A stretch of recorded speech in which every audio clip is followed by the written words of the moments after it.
Friends வணக்கங்க. நான் ரதியா சமையலேருந்து சாந்தி பேசுகிறேன். இன்றைக்கி நான் வந்து பட்டர் ஆஃப் பண்ணுங்க ஃப்ரெண்ட்ஸ் வணக்கங்க. நான் ரதியா சமையலேருந்து சாந்தி பேசுகிறேன். இன்றைக்கி வந்து நான் வந்து பட்டர் கார்லிக் நான் தான் செய்ய போகிறேன். நான் எப்படி செய்யணும்னு உங்களுக்கு செஞ்சு காமிக்கிறேன். வாங்க வீடியோக்குள்ளே போகலாம். ஒரு மைதா மாவு வந்து மெஷரிங் கப்பில் 2 கப் எடுத்திருக்கேன். இது கூட வந்து தயிர் வந்து ஒரு அரை கப் எடுத்திருக்கேன். சர்க்கரை அது 1 spoon, baking powder 1 spoon, baking soda வந்து அரை ஸ்பூனுங்க. அப்புறம் ஆயில் வந்து 2 டேபிள் ஸ்பூனு. இதுக்கு வந்து அளவாக உப்பு போட்டுக்கலாம்.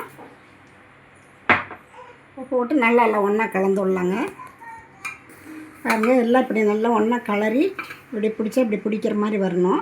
அந்த மாதிரி வந்ததுக்கப்புறம் நம்ம வந்து பால் வந்து வெதுன்னு சூடு பண்ணியிருக்கேன். அதை வந்து அப்படியே போட்டு சப்பாத்தி மாவு பதத்துக்கு நம்ம அப்படியே பிசைஞ்சிக்கலாங்க.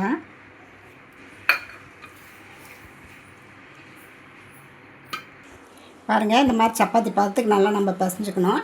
கொஞ்சம் எண்ணெய் போட்டு அப்படியே மூடி ஒரு 1 ஹவர் அப்படியே மூடி வச்சிடலாங்க.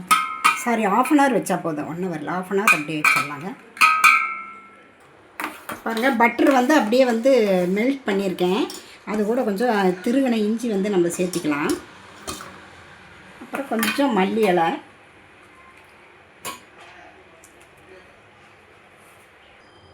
கொஞ்சம் எள்ளு சேர்த்தி அப்படியே கலக்கி வச்சிடலாங்க. ஒரு பக்கம் இருக்கட்டுங்க. 1 மணி நேரம் நல்லா ஊறிடுச்சுங்க, 1/2 hour. இதை வந்து நம்ம அப்படியே சின்ன சின்ன உருண்டைகளாக உருட்டிக்கலாம். பாருங்க, நல்லா உருட்டின சப்பாத்தி இந்த மாதிரி ஓவல் ஷேப்பில் நீல வாக்கில் நம்ம தேய்ச்சிக்கலாங்க.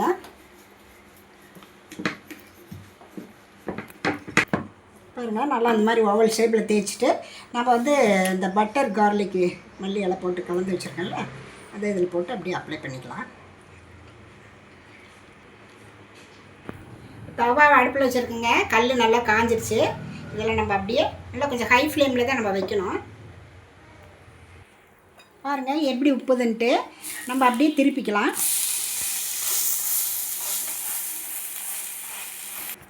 பாருங்கள் எப்படி நல்லா செவந்திருக்குன்ட்டு. இந்த மாதிரி தான் இருக்கணும். பாருங்கள், அப்படியே இதில் கொஞ்சம் பட்டரை தடவிட்டு நம்ம எடுத்துடலாம். அப்புறம் அடுத்தது அதே மாதிரி நம்ம சுட்டுக்கலாங்க.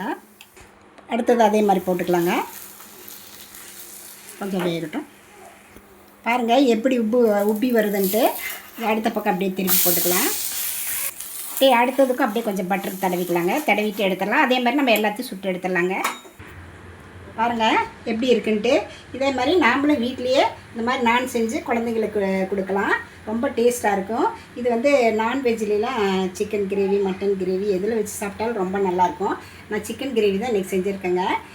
இந்த காம்பினேஷன் ரொம்ப நல்லாயிருக்கும். நீங்களும் இந்த மாதிரி ட்ரை பண்ணி பார்த்துட்டு எப்படி இருக்குன்னு ரதியா சமையலுக்கு சப்ஸ்கிரைப் பண்ணுங்கள், லைக் பண்ணுங்கள், ஷேர் பண்ணுங்கள். அடுத்த வீடியோவில் வேறு ரெசிபி சந்திக்கிறேன். வணக்கம்.